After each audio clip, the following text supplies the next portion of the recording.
Assalamualaikum warahmatullahi wabarakatuh. Saudaraku dimanapun Anda berada, kali ini kita membahas tentang masalah masjid yang pertama sekali dibangun oleh Rasulullah Sallallahu Alaihi Wasallam, yaitu tepatnya di hijrah yang pertama. Sejarah dan keistimewaan Masjid Quba. Masjid Quba adalah masjid yang pertama kali dibangun oleh Rasulullah Sallallahu Alaihi Wasallam pada tanggal 8 Rabiul Awal, tepatnya 1 Hijriah. Masjid Quba terletak di luar kota Madinah, tepatnya sekitar 5 km di sebelah tenggara kota Madinah. Masjid Quba yang saat ini berbeda dengan Masjid Quba pada zaman Rasulullah SAW dulu. Yang saat ini berdiri adalah masjid yang telah direnovasi dan diperluas pada masa kerajaan Arab Saudi. Renovasi dan perluasan Masjid Quba telah menelan biaya sebesar 90 juta rial dengan daya tampung hingga mencapai 20.000 jamaah. Renovasi dilakukan pada tahun 1986. Zaman dulu saat dibangun, masjid ini berdiri di atas kebun kurma dengan luas 1.200 meter persegi. Dan saat ini luas Masjid Quba sekitar 5.035 meter persegi. Masjid ini memiliki 19 pintu dengan 3 pintu utama tempat masuk para jamaah ke dalam masjid. 2 pintu diperuntukkan untuk masuk para jamaah laki-laki, sedangkan 1 pintu lainnya sebagai pintu masuk jamaah perempuan. Di seberang ruang utama masjid terdapat ruangan yang dijadikan tempat belajar mengajar. Tentang masalah sejarah Masjid Quba, sahabat Nabi Sallallahu Alaihi Wasallam yang bernama Sayyidina Umar Ibnu Khattab radhiyallahu anhu dan kedua orang tuanya telah banyak mengalami siksaan yang amat pedih demi mempertahankan keimanan dan mempertahankan tauhid. Mereka dibaringkan di padang pasir di bawah terik matahari Mekah yang panas sekali. Setiap baginda Nabi Muhammad SAW lewat di depannya, beliau menasihati mereka. Bersabarlah, wahai keluarga Yasir, janji Allah untuk kalian adalah syurga. Ayah Sayyidina Umar radhiyallahu anhu yang bernama Yasir radhiyallahu anhu wafat akibat penyiksaan itu. Kaum musyrikin Mekah tidak membiarkan dia dan keluarganya hidup tenang sampai ia wafat. Ibu Sayyidina Umar radhiyallahu anhu yang bernama Sumayyah radhiyallahu anha ditikam kemaluannya dengan tombak oleh Abu Jahal yang terkutuk, sehingga ia pun mati syahid. Ia tidak meninggalkan Islam walaupun mengalami berbagai penderitaan di saat umurnya sudah tua dan fisiknya sudah lemah. Walaupun begitu, Abu Jahal tidak menaruh belas kasihan kepadanya. Dialah orang yang pertama kali mati syahid dalam sejarah Islam. Dalam sejarah Islam, masjid yang pertama dibangun adalah Masjid Quba.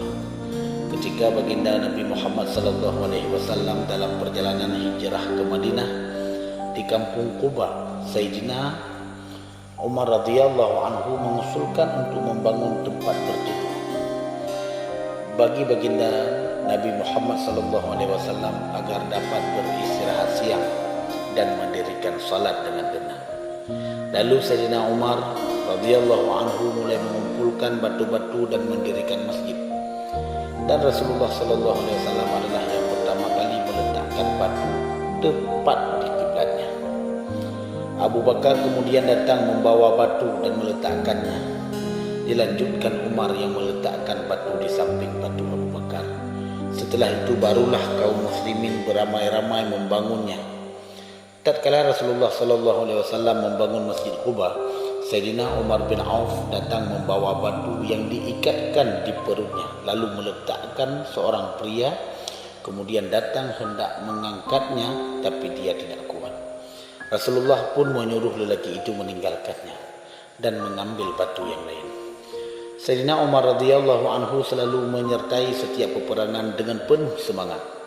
Terkadang beliau dengan penuh sukacita berkata dalam suatu peperangan, "Sebentar lagi akan kujumpai kekasih-kekasihku, baginda Nabi SAW beserta jamaahnya." Kemudian beliau merasa sangat haus. beliau meminta segelas air dari seseorang. Namun orang itu menyodorkan kepadanya segelas susu. Beliau meminumnya lalu berkata, "Aku telah mendengar Rasulullah SAW bersabda, yang terakhir kamu minum di dunia ini adalah susu." Setelah berkata demikian, beliau pun mati syahid. Beliau meninggal dunia pada usia 94 tahun. Dan ada lagi sebahagian riwayat yang menyatakan beliau meninggal dalam usia 92 tahun. Wallahu a'lam bishawab.